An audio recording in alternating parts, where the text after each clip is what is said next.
What is up everyone, Movie Way, I'm back again with another video. Today it's going to be my 30 most watched Blu-rays from this collection behind me. Now originally I had planned to do a top 20, but when I done this list there was just too many. There was too many that were missing out that I wanted to talk about. I even struggled to do a top 30, but I thought I won't do any more because the video will just go on forever.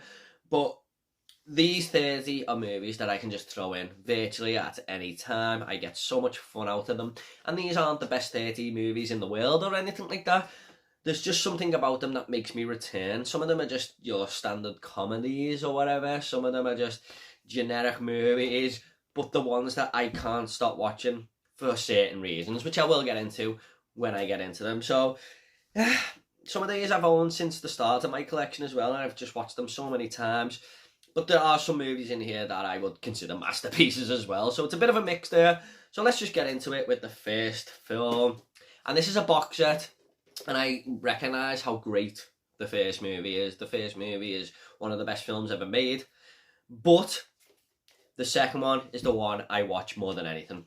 And that is Aliens. Now, James Cameron just doesn't miss when it comes to sequels, does he? And this is one of the best sequels of all time. It's just so fun from start to finish. You know, it's got great characters in there, great dialogue. It's got that touch of the 80s with a little bit of class sprinkled on top. And this is one of them that is in my top 10 films of all time. I just return to it so much. I love it. It's just an exhilarating ride. It's just one of them movies that you just probably can't replicate ever again. I just love it to death. One of the best films of all time. I would consider it a 10 out of 10 movie. So even though it is a good franchise, 1 and 3 especially are films that I like, the second one is the one I go to more than anything. Next up we do have Apocalypto. Now, when I first watched this I thought it was the greatest film I had ever seen, and that has changed a little bit now, but if I'd done a top 100 movies list, this would probably be in it. Now, Mel Gibson has just gone into so much detail here to get this spot on.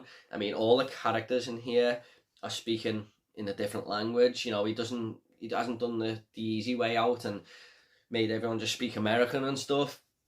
English, sorry, should I say. He's actually just gone into so much detail to get the time of the Mayans absolutely spot on here. And this is a very, very violent film. There's some really grim stuff to watch in here. But I just love the way this movie is split into 2 parts. The first hour is a lot of build-up, a lot of tension and stuff. And the second half turns into this epic chase through the jungle and stuff. I don't want to go into too much about what it's about, because you're best going into it not really knowing, like I did. I only watched this because my dad said how good of a film it was, and I knew nothing about it. But I feel like this doesn't get talked about enough. It's one of the most underrated films of all time, in my opinion. It's absolutely brilliant. And if this isn't your type of thing, just by looking at it, don't let that put you off, because that's what I thought. It's a fantastic movie. Next up is just a comedy film, really, but I just have so much fun with this movie, and that is Basketball, from Trey Parker and Matt Stone, who star in this, the creators of South Park. And it shows that South Park is hilarious because how funny these two actually are. You know, I just find this movie so funny. It's basically they invent a new sport called basketball, with it's a mixture of basketball and baseball rules. But you're allowed to put your opponent off his shot and stuff. And some of the things they come up with here is just so funny. And there's a character in this called Squeak, who they just make fun of constantly throughout the film. It's just a really, really fun sports film. And I like the way it brings its own sport into it, not just like an American football movie or a baseball film. It actually makes up its own sport. This is a really, really rewatchable film just because of how fun it actually is.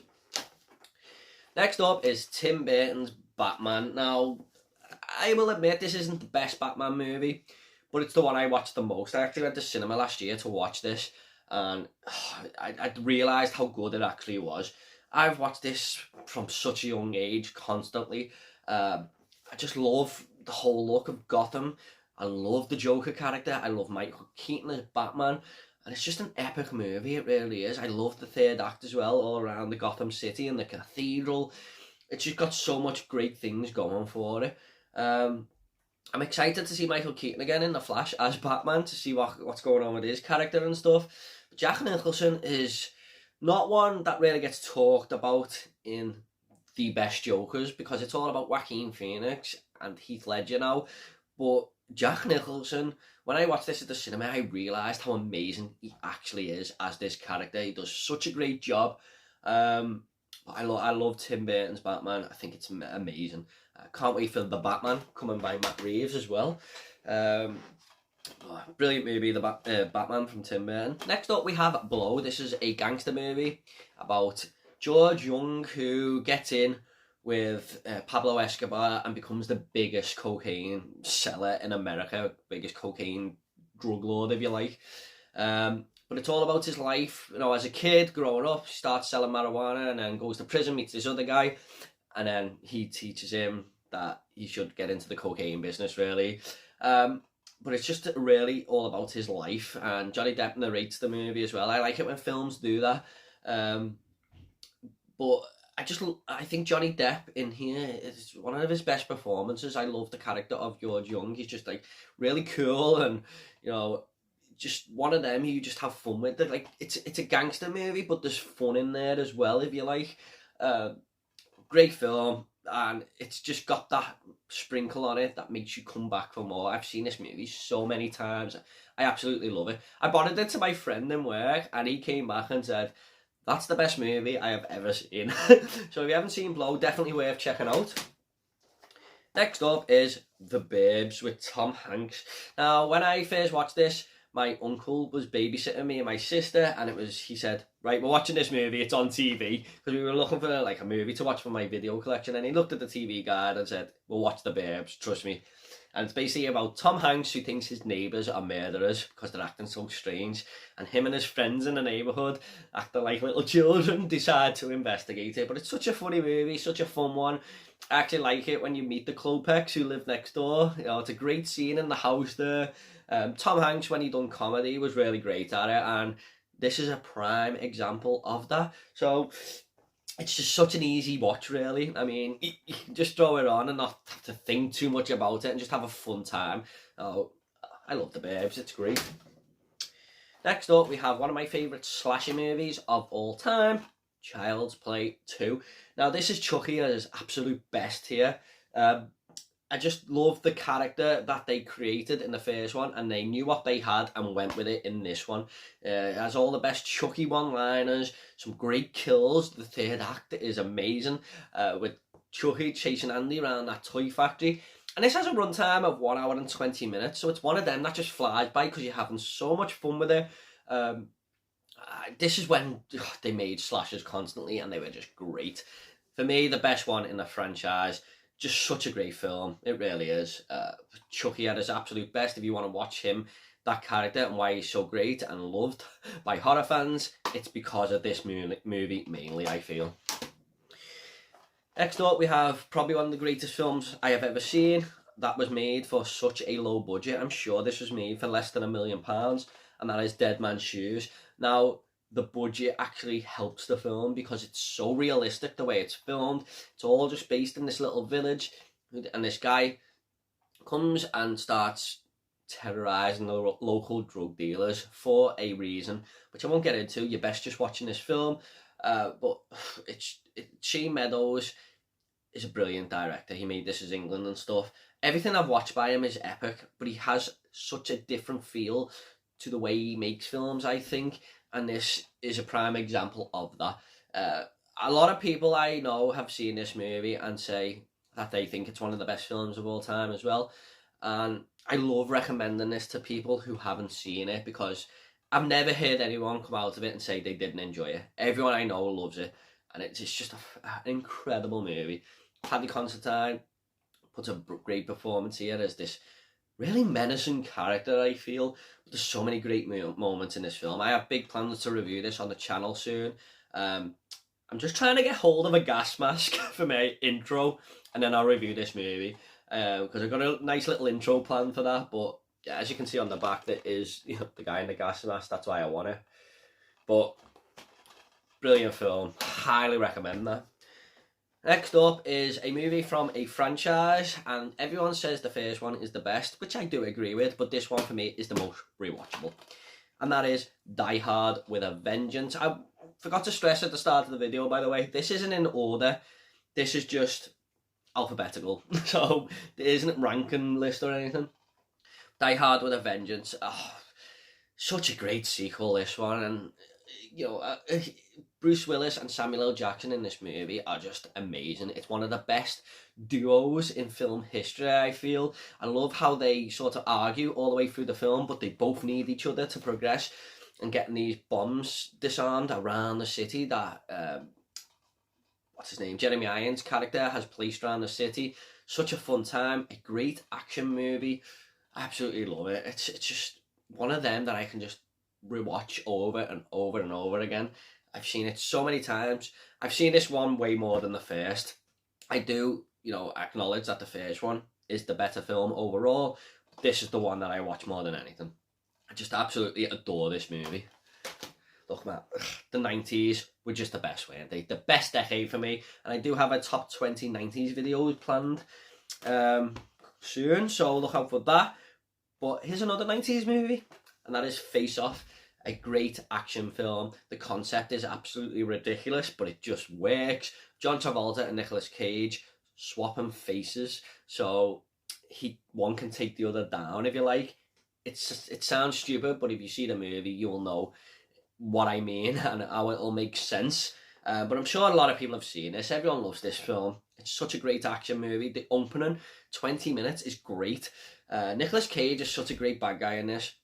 And it's just fun to see John Travolta and Nicolas Cage playing the good and the bad guy. You know, it's just a really nice concept there. But yeah, it's such a fun movie. I love all Castor Troy, played by Nicolas Cage, all his friends as well, like this little gang he's got. They're all interesting characters. Yeah, great film. Next up is Fargo. Now, this is a movie I've recommended to a few people and they just don't like it whatsoever. But going back to a little story with my uncle again, who babysat us when we watched The Burbs. I remember his friend John brought this down, and I was like 12 or something. Maybe shouldn't have been watching it, but John brought this down and we were just sat off in my uncle's room playing video games, and I was staying the night or whatever, and he said, come on, we'll just throw this on then. And the three of us watched it, and we had such a great time. There was a lot of black comedy thrown in, and I was laughing along with it. I got some of the jokes, but some of them I didn't. I was mainly just laughing at my uncle and his friend laughing at it. But as I've grown older, I've just realised how amazing this movie is. It really is fantastic. I love the accents and stuff in this, and that's what a lot of people don't like when I recommend it to them, the way that people talk in this, but it's part of the movie for me. Frances McDormand puts a great performance in here, even though she doesn't turn up until halfway through the film. What I love about this more than anything is Steve Buscemi's character arc. At the start, he's just like this little small-time criminal. He just want to get his hands dirty and stuff, and by the end, he's just gone into an absolute maniac because everything's just stressing him out so much. I absolutely love this film, and this is in my top 20 movies of all time, definitely. Next up is Gangster #1, pretty little underrated British gangster flick, starring Paul Bettany, who you will know has one of the nicest characters in the MCU, but if you want to see another side to him, watch this film, because he is absolutely horrific in this. He is such a menacing and sinister character, and he basically gets involved with this big gangster who runs London, basically, and he wants to sort of take over and get to the top himself and sort of take him down, but keeps it to himself, doesn't really let anyone know. But it's lots of great funny moments in here, lots of great dialogue and stuff. It's just a really, really rewatchable film. It's just something about it that makes you want to come back. I remember I spent like 3 or 4 days constantly and watching this every night. I was just so into it. But great film. I love Gangster #1. If you haven't seen it, definitely worth checking out. I imagine a few people haven't seen that one. Next up is Goodfellas, another film I have seen at the cinema, and you realise on the big screen how good these movies actually are, and I realised that with Batman and this. I'm actually talking about this with my friend last night, and we both agreed that this could be a 10 out of 10 film if it weren't for that last 20 minutes. It just sort of loses the tone. Now, I know it's meant to, but it just doesn't quite fit. But apart from that, this film is epic. I mean, the characters in here are unbelievable. De Niro at his absolute best here. One of the greatest movie moments of all time, where he decides to whack Maury and he's just smoking that cigar, or the cigarette, sorry. And only he can make looking at smoking a cigarette look cool. He can't. Joe Pesci, brilliant performance in here. I love the way it's all narrated as well by Ray Liotta. Like I said, I love it when characters narrate the story. It just gets me so into it. Martin Scorsese's absolute brilliant, epic masterpiece, if you like, sorry. But such a good gangster film. One of the best gangster films of all time, let's be honest. Next up is Halloween. Now, not my favourite horror movie in the world or anything, but it's just one that I return to basically every October. And it started off the slasher genre, really, didn't it? Let's be honest. I mean, Freddy, Jason and all that mainly exist mainly due to this film. I know Black Christmas came out before this, I think, but this is the one. This is the popular one, isn't it? The birth of Michael Myers, who is one of the greatest slasher villains of all time there. A lot of people love Jamie Lee Curtis in this movie as well. She's like one of the best final girls. Basically, a very simple concept by John Carpenter, but just works, pulled off with excellence, and that score by him is just epic. I mean, you're not going to forget the music in Halloween when you see it, are you? Brilliant, brilliant movie. Brilliant film. Probably in my top 10 horrors of all time. Next up, don't get upset everyone, but I know a lot of people think the first and the third is the best.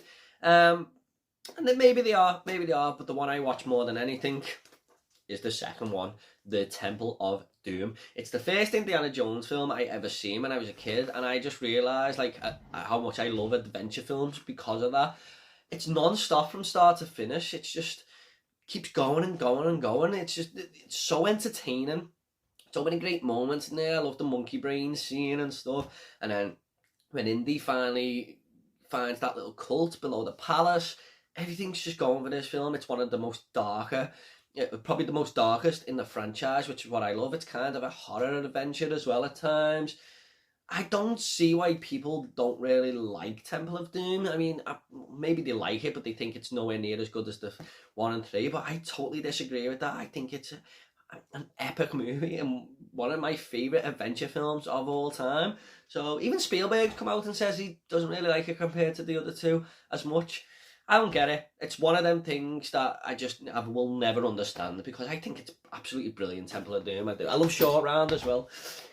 Great little side character there. Next up we have Stephen King's It. Now, even though this is a 3-hour movie, I used to just constantly watch it all the time, as a kid especially, but I've revisited it so many times on Blu-ray. I definitely prefer it to the remakes, definitely. I love Tim Curry's Pennywise. Quite a creepy movie at times as well. Even though everyone says the first half is better, I actually do like the second half. I will admit the last 10 minutes are, not up to standard, if you like, and there's some stupid special effects. I really don't like the ending of any of the It movies. The Stephen King novel, the remake, and this. The ending just doesn't fit. But apart from that, I love the story where it all takes place in Derry. I love each character remembering what happened when they were a kid. I just like the way it's all filmed. Originally a TV miniseries, but I class it as a film, really, now. Stephen King's It is such a great time. It really is. Some dated special effects, I will admit, but I just have a lot of love for that film. Next up is another horror movie, The Lost Boys. Got 80s sprinkled all over this, hasn't it, from Joel Schumacher. Basically, these two young boys move to a town, and they don't realise that it has vampires there, basically, and the vampires sort of... one of them gets in with the vampires, if you like, played by Kiefer Sutherland and his friends, who are just creatures of the night, as they're named in this film. But it's got that 80s fun and comedy in there as well, like it's dark comedy and stuff. It's just really one of them you can easily watch and have such a fun time with. It's hard to capture that magic again of the 80s, isn't it? It really is. But Has all the vampire rules in there and stuff with the head vampire. Don't invite vampires into your house and stuff. That all is in there and works really well for it. So, Lost Boys, absolute classic. Next up is Menace to Society. Admittedly, I want to upgrade this to the Criterion. I don't really upgrade too many Blu-rays because I'll just go down a road there it'll never end. But some of my favourites I do feel like I will have to upgrade, and Criterion have brought this 4K edition out, so I hope to get that soon. I don't know what it is about this film. It's like a serious drama, but one that I just return to all the time, especially when I was a teenager. I used to constantly watch this. Basically about this character called Kane, who is struggling in the hood, and it's about him growing up and not really having a chance in life, and there's a lot of violence and stuff around him, especially with this character Oat-Dog, who's his friend. The opening scene to this is epic. I mean, it's just like they go in to get a beer and walk out being murderers basically. Great opening start to the film, but a solid gangster movie really. I love it. Next up is a box set here, but I'm mainly talking about the third film, and that is A Nightmare on Elm Street, The Dream Warriors. Now, I've told this story a few times on the channel, but I begged my mum and dad to let me watch A Nightmare on Elm Street so many times when I was a kid, and they just wouldn't have it. Everyone in school was watching and stuff, and I think my dad would have, but my mum just was having none of it. She said, I don't want you to watch it yet. And I waited 2 or 3 years, honestly. I was just so... There was no internet back then or anything, no YouTube. I couldn't just go and watch clips of it on the internet and stuff. And he came back and said, yeah, I bought you a VHS of A Nightmare on Elm Street. He knew how much I wanted to watch it. And I just fell in love with horror from then on. I still think to this day the third one is the best in the franchise. I love the whole mental hospital location, the characters all having these same nightmares and stuff, all going to these therapy sessions, and then Freddy invading their dreams, and they all have to work together to take him down and gain these special powers and stuff. Dream Warriors will go down in the history of my life as one of the most important movies to me. So I'm in Elm Street Part 3, The Dream Warriors. Amazing film. And there's an idea for another video. Most important movies to me, so maybe I'll work on that one. I'm sure Dream Warriors will be in it. Next up is Pulp Fiction. Now, I'm just going to take this J card off. If you want to see the back, there you go.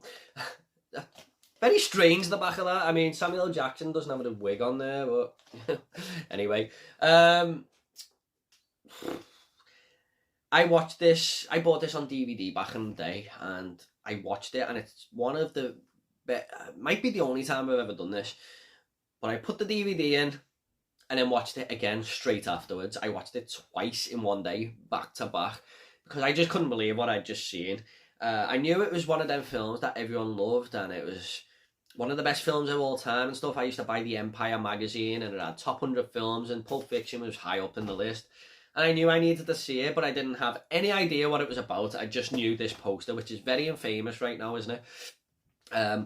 But I just fell in love with that movie there and then, and it is definitely in my top 10 films of all time. I fell in love with Tarantino. He's my favourite director.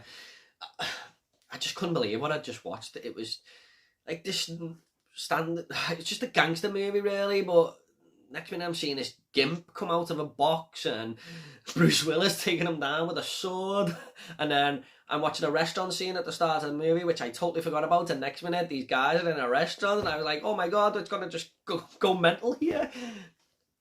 Brilliant film, and the way Tarantino builds it is just epic. 10 out of 10 movie, definitely. Next up is another gangster film, really. This is a British one, and it has gained a bit of a cult following here in the UK. We've just got the 5th one at the cinemas last year, and I never thought there'd be sequels to this, but we do have 5 of them now. But I'm talking about the first one here, and that is Rise of the Foot Soldier. Very violent movie. True story about Carlton Leach and the Essex murders, which were in 1994, I believe, or 93, 95, something like that.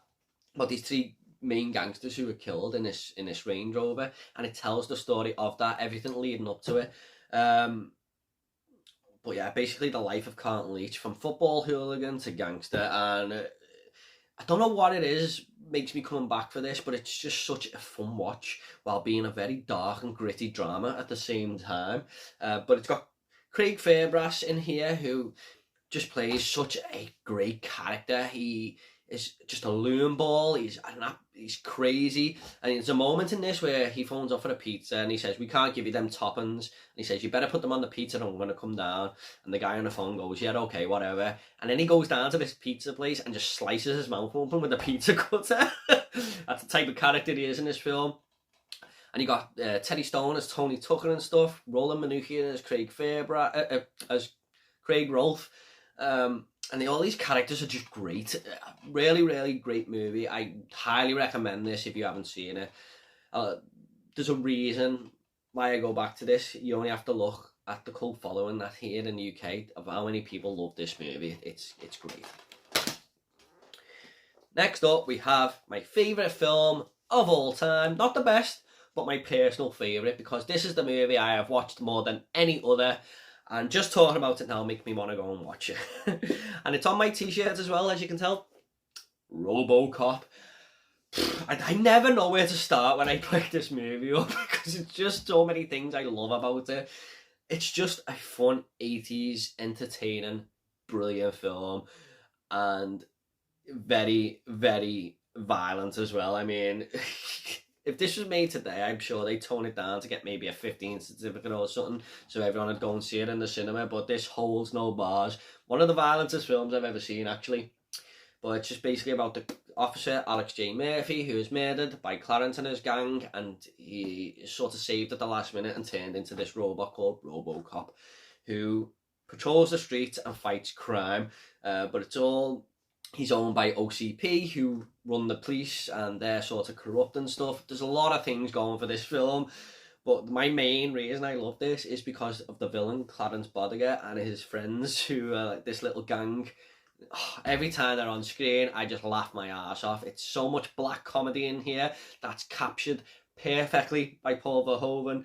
I just have such a great time with this. I know word for word. I sometimes go to my girlfriend when I'm bored, whatever, just pick a scene there on YouTube and she'll pick it and I'll go, pause it right there, and I'll say the next word, because I'm such a Robocop nerd. Yeah, sad or what.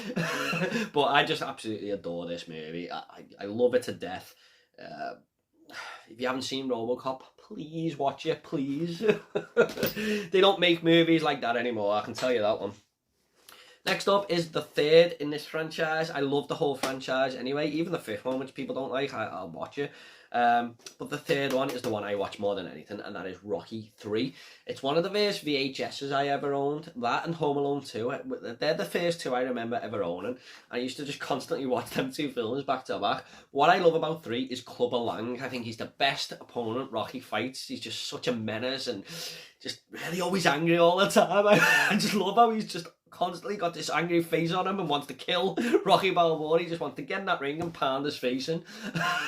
But you learn a lot about Rocky's career in this one, and he starts to get trained by Apollo after his trainer dies and stuff, and Apollo turns him into this really fast and different fighter. I just love all that. I love the fight scenes. I love Hulk Hogan, who comes into this as Thunder Lips, and that charity fight they have. It's just a fun movie, it really is. I would say the first one is the best overall, as a film overall, but the third one is the one I return to, you know, for a Rocky film. It's just, I have so much fun with it, and I know a lot of people love the fourth one the most, but for me, it's Rocky 3. Can't wait to review all them on the channel one day. Hopefully I'll get round to that soon. Maybe time Creed 3 comes out, I'll do it, building up to that. Next up, we have Al Pacino in Scarface. Now, this is just got a cult following around the world, hasn't it? This was the most talked about movie when I was like 15 or something. When people started to watch all these types of films in school, Scarface was the one that got talked about the most. I thought there was a different cover on that, but it isn't. Probably what I need to upgrade to 4K, actually. Now, I do feel like this is an overrated film, because back in the day, people going on as if it was the best movie ever. I think it's a solid 8 out of 10, but it has got that rewatchable factor that so many 80s movies have. Al Pacino, one of the best performances he has ever put in. When you can say that about so many great performances, you know you're going to get a good performance, because he is absolutely amazing in this movie as Tony Montana. Just such an epic character, isn't he? Going from a nothing to this big drug lord, basically. Takes no shit off anyone. It's just got that rewatchability factor, like I said, from the 80s. Like, it's pretty standard all the way through, but such a fun time. And I love some of the songs in this as well. I love that montage where he sort of becomes this drug lord and stuff, and he, you see him getting married and all his business going well, and I love the music and stuff and the montage that comes on there. Oh, great film, Scarface. Next up, technically, this movie should not be in this list because I haven't actually watched it yet, because I've only just bought it, but I did own it on Blu-ray, but I've just upgraded to 4K, and that is Speed. So I can't wait to watch this 4K, but like I said, I did have the Blu-ray. If I had the Blu-ray, I'd be showing that. It even says on the back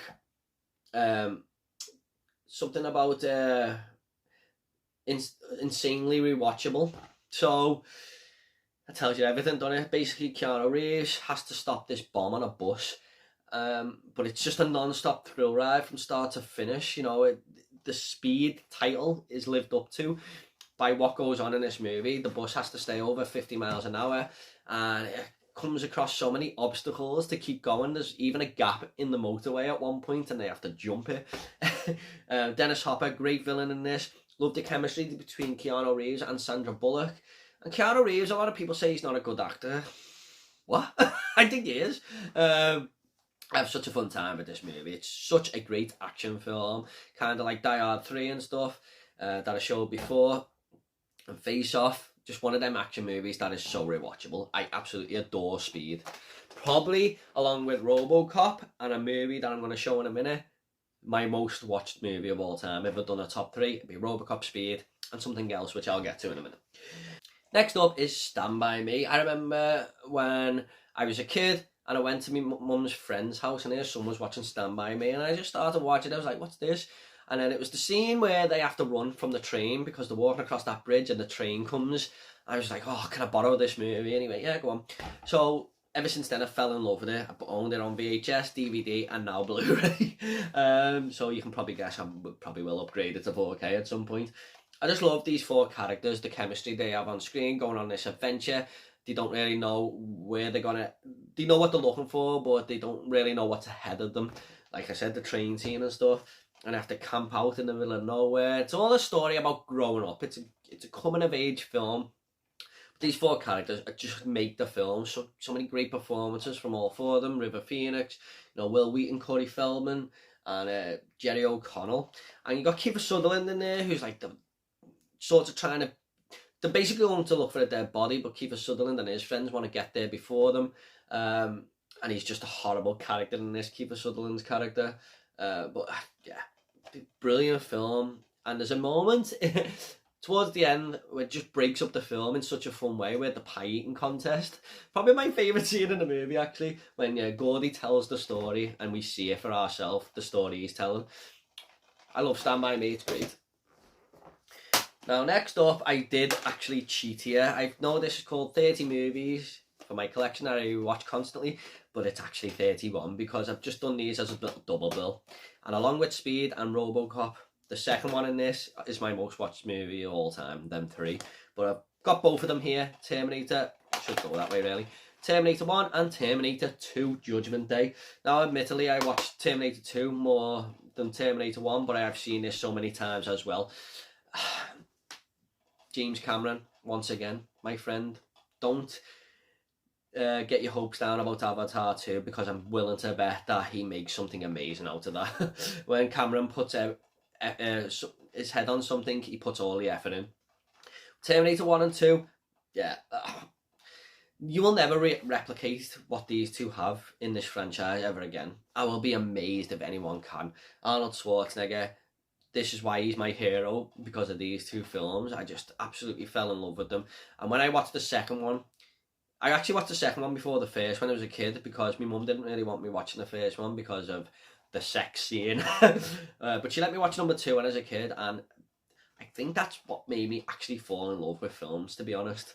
I just didn't realise how epic they could be. Seeing this guy walk through a bloody metal bars and stuff and turn into liquid, I was like, oh my god, what is this movie? Both of them are great. You know, definitely the first one is more of a horror themed movie, I feel, horror sci-fi, and Schwarzenegger is terrifying in this. But I love the way Cameron flipped it on its head and made him the good guy in this one, and then made an equally great villain in the T-1000. So yeah, Terminator 1 and 2, epic movies, some of the most important films in cinema history, them two, aren't they? Next up is my favourite horror movie of all time, The Texas Chainsaw Massacre, another film I went to see at the cinema. Just one of them films that just gets better and better and better every time I see it, and what I love about it is so realistic the way it's filmed. It's just such a gritty documented feel to it. Leatherface is just one of the best slasher villains ever, isn't he? I mean, love the whole look of him and stuff, and it's basically a slasher film about these group of friends who come across Leatherface in the Texas outback, and you've seen a million films like that before where a group of characters just get lost, but this one just has something about it, that special feel, that you just can't recapture again, I don't think. It just has that 70s all over it. Just an absolutely brilliant horror movie. I love it to death. Next up is a comedy film, Wedding Crashers, probably the most underrated comedy, I feel. I absolutely have so much fun with this every time I watch it. Owen Wilson and Vince Vaughn are just great together in this, and they basically crash weddings to sleep with girls. But it's just such a fun time, it really is. And they go to, Owen Wilson's chasing this girl, and she's like this famous guy's daughter, and they get invited to her house for over the weekend to stay. And chaos ensues. It's just such a fun time, it really is. I love Rachel McAdams in this as well. I think she's great, but this movie is so hilarious, it really is. Just an entertaining comedy movie. I absolutely love it.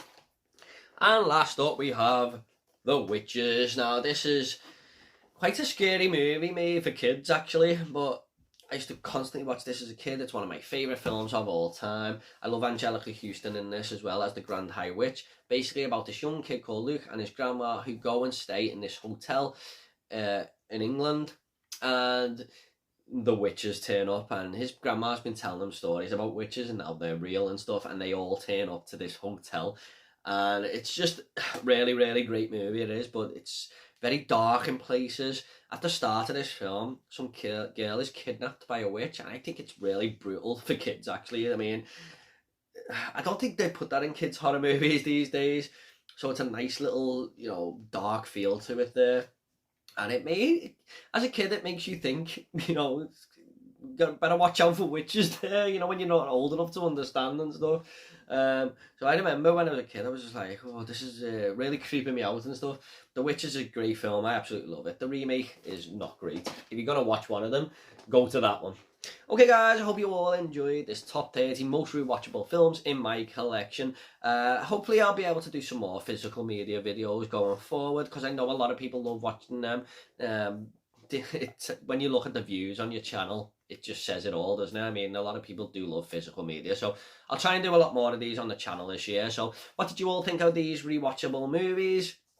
What are some of your favourites that you rewatch constantly over and over? Leave them down below and I'll get back to you all, I promise. So thank you so much, guys, and there will be a full Blu-ray collection coming soon. It is in the works. I'm just trying to find time to film that one. So take it all easy, guys. See you in our next video.